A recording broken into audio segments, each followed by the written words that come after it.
We've gotten dozens of voicemails from listeners talking about the real pain that they've experienced flying this summer, with cancellations and delays, sleeping in airports across the country. What is your message to the flying public about the problems plaguing the industry this summer?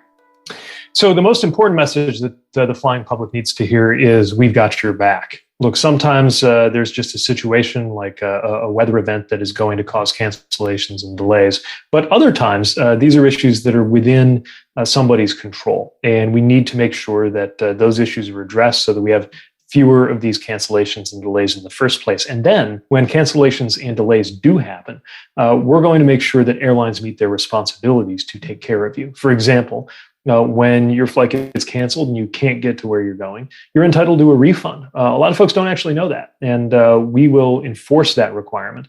And if an airline is not offering that when they're required to do so, you can let us know through our Office of Aviation Consumer Protection. It's gotten, frankly, far more complaints than we used to get in the past, and we're taking action on those. There's reporting that after your meeting with airline executives last month, you said that you were waiting to talk about imposing fines on the airlines until you saw the performance of the airlines over the July 4th weekend. What is your assessment now of how the airlines operated over the weekend?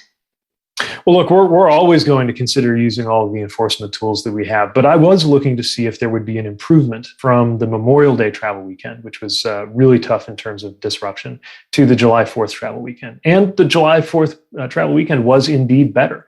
We had some of the busiest travel days in the entire year, and we saw an improvement. But frankly, there's a lot of room to improve.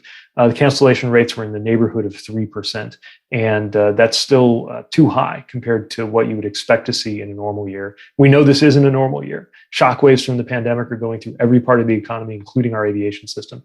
But these airlines, which received a lot of taxpayer funding to keep the system resilient, need to do their part. We're going to do our part. Secretary, I'm hearing a lot of that frustration that they got $54 billion of taxpayer money, and this is the kind of service, the American flying public is getting this summer. What kind of responsibility does the airline have because they got that money? What are the strings attached from the federal government to ensure that that money is being used, responsibly in the way it was intended? Well, the idea of that funding was to keep people on the job. And that was important for two reasons. First of all, of course, for the good of the workers who were able to tear up their furlough notices when the American Rescue Plan came out. And secondly, for the good of the system, to keep it resilient. Unfortunately, we did see with some airlines a lot of early retirements, something that was not part of the strings attached in the bill that Congress passed, but something that does seem to have left some of these airlines a little bit short when it comes to servicing their routes. And the bottom line is that you need to be ready to service a route when you're selling a ticket and collecting revenue on it. Now, one of the things that I've talked to the airlines about after Memorial Day was realistic scheduling. And we did see several airlines take steps to cut back on scheduled flights so that they knew that the flights they do have on the schedule, the tickets they are selling, they're going to better be able to support. That's an example of a kind of solution that's going to play a role getting through this short to medium term. Medium to long term, we need to accelerate training and pilot recruitment. That's something else that some airlines are beginning to do in a way that I think is very encouraging. We've got a long way to go, and in the end, it's going to be about the results. Do you think that the airlines have knowingly scheduled flights that they knew they did not have the staff to operate this summer? So that's a difficult thing to be able to determine from the outside looking in. But if they have, and if that's ever proven, then our Consumer Protection Department is going to have something to say about that. In the meantime, where we have caught airlines, for example, failing to provide refunds where people are entitled to refunds for canceled flights, we're acting on that. We actually used our enforcement powers to secure the largest fines ever for this sort of thing a few months ago. And we'll continue using those powers when we need to. But look, we want to be collaborative here. We don't want to be using our enforcement powers. We want people to just get where they need to go conveniently.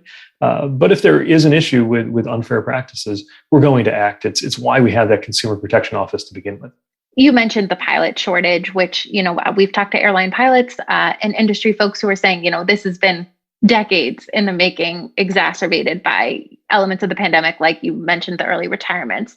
There's a couple of fixes that folks are proposing raising the pilot retirement age, lowering number of pilot training hours to, accelerate and extend that gap before even further shortages come up.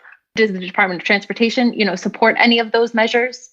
So I'm a lot more interested in raising the bar on pay and working conditions than anything that could lower the bar on standards and training, especially because those standards are there for safety reasons. But what we have seen is some regional carriers stepping up and increasing the pay for pilots. And look, frankly, I think a lot of Americans would be shocked if they knew how little the more junior regional pilots were being paid.